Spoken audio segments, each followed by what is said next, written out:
Hello viewers and everyone watching this video. It's me, your teacher again, Friday, and in our today's lesson, today's video, I'll be taking you through conditional clause 2.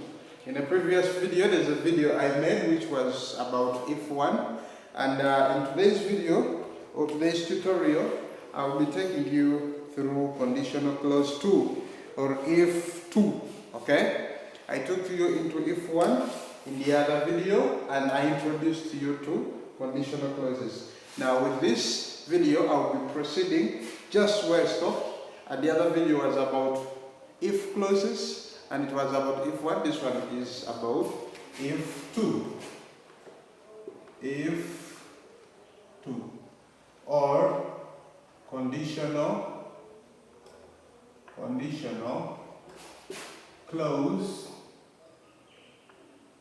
2. Okay? Yes, that is the second clause, or the second if clause. We looked at the first if clause in the very first video, which was made for if1. Now in this video, we shall be looking at the if clause 2. Let's first read this one for future reference. That's unlike if1, where we expect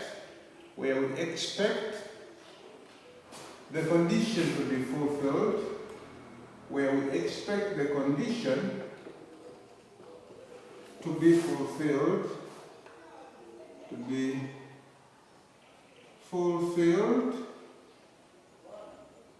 comma, in if2,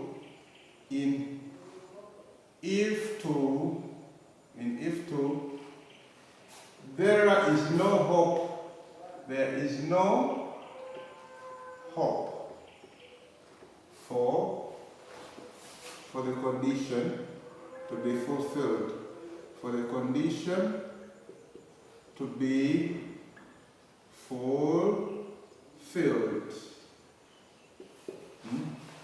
Yeah, unlike in if1 where we expect the condition to be fulfilled, in if2 there is no hope.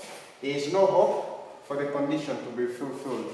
In fact, we are always just daydreaming. It's just like we are just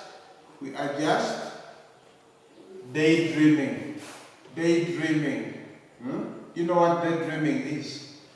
It is thinking about something that cannot happen. Just imagining things. Okay? You're just assuming things that cannot be fulfilled. For example,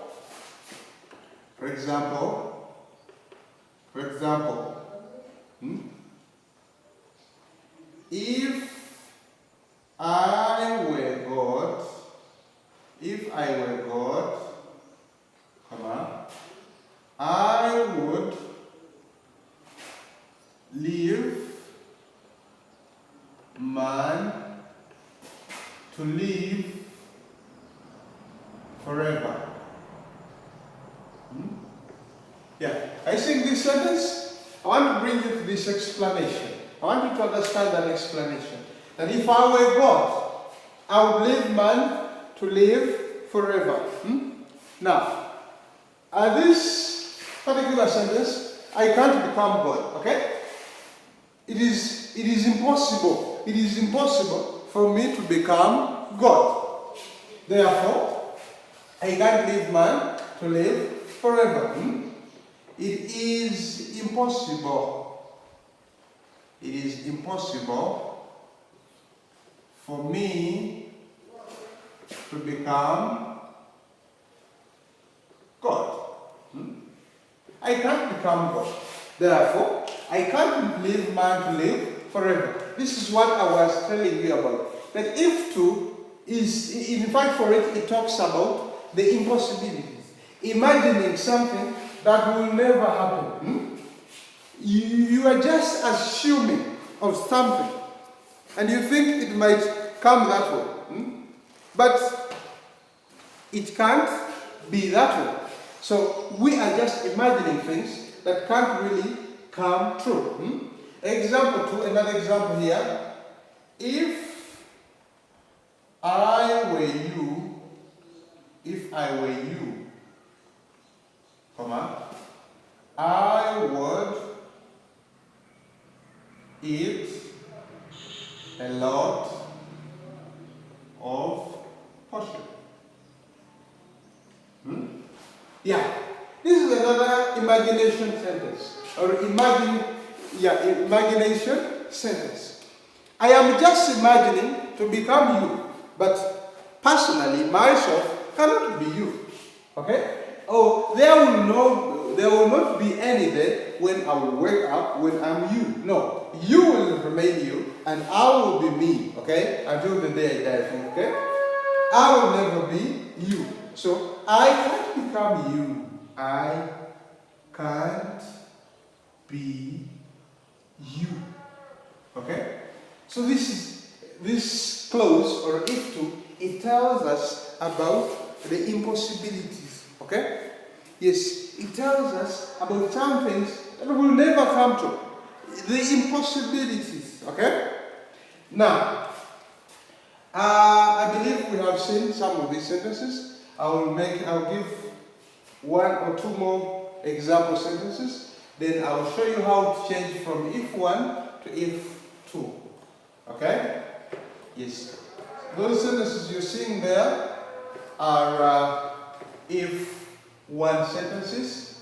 Then I want to show you how I'll write more two sentences which are in if2. Then I'll be showing you how to change sentences from if1 to if2. Okay? Yeah. If I were a snake, I would bite people. We have example number 3. If I was a snake, I would bite people. So you're saying that even this sentence here is an impossible sentence. In fact, I can't become a snake. And moreover, I can't bite people. So if I were a snake, I would bite people. But I'm not a snake, therefore, I can't bite people. And then another sentence here, sentence 4, and the last one, as I take you to changing from if1 to if2. If I were a teacher, I would not punish children. If I were a teacher, yes, we are assuming, for example, now I'm not a teacher. If I were a teacher, I would not punish children. So let us assume you, the viewer, or a learner watching this video, you are there assuming that if you were a teacher, for example, you were me, a teacher, you would not punish children. Now, I will be taking you through changing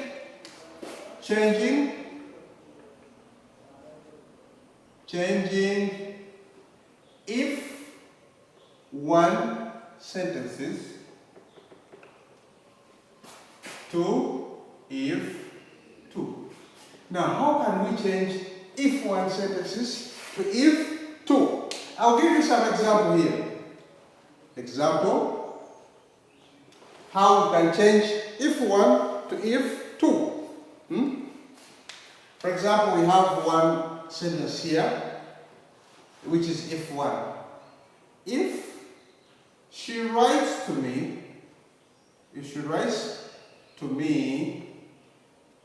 comma, I will be happy. If she writes to me, I will be happy. Now, how do we make this one? We make this impossible. We assume that this cannot happen and it can never happen. So we shall say, if she wrote to me,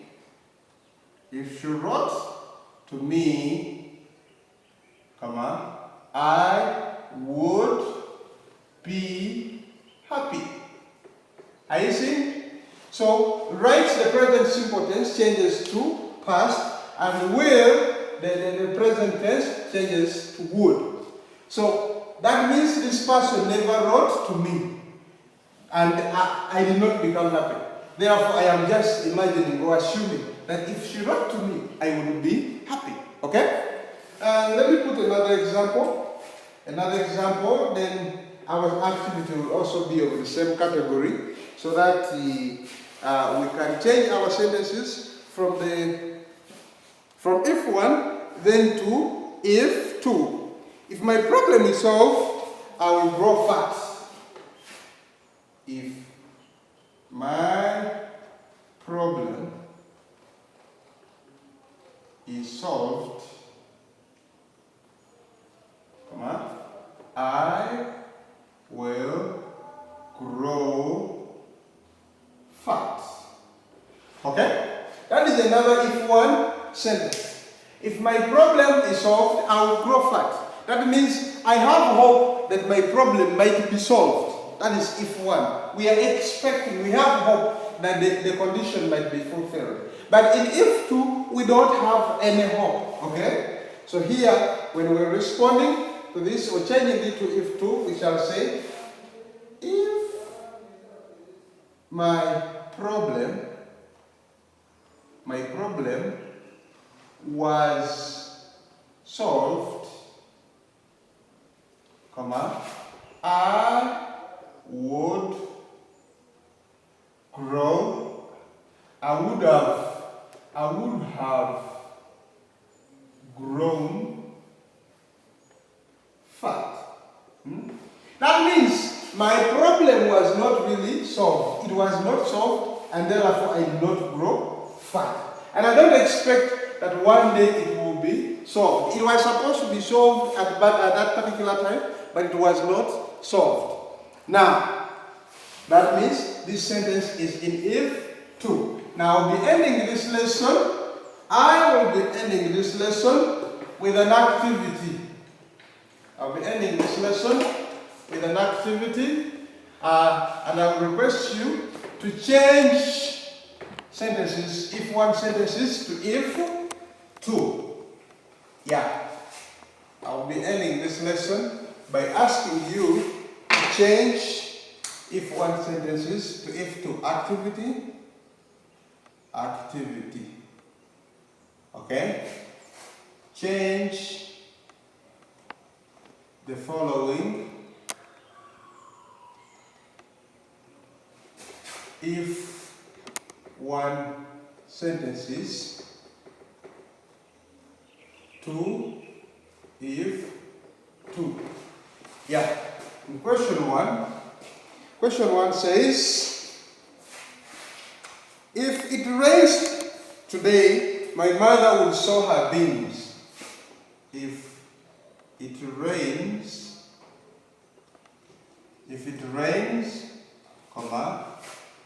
my mother will sow her beans. Okay? That is, if it rains, my mother will sow her beans. So she has hope that it might rain that particular day. Okay? David will ring me if he gets a mobile phone. David will ring me, if he gets a mobile phone. That means he has not yet got the phone, but he has hope that he will get it, and then therefore he's going to ring me. Okay? Then another sentence goes like, if she doesn't come, we shall go there. If she doesn't come, we shall go there. So, with those three numbers, let me give you space to see them very well. Yes, those are the three numbers. You will answer them during your free time and respond to me. Thank you for watching. I've been your teacher, Friday.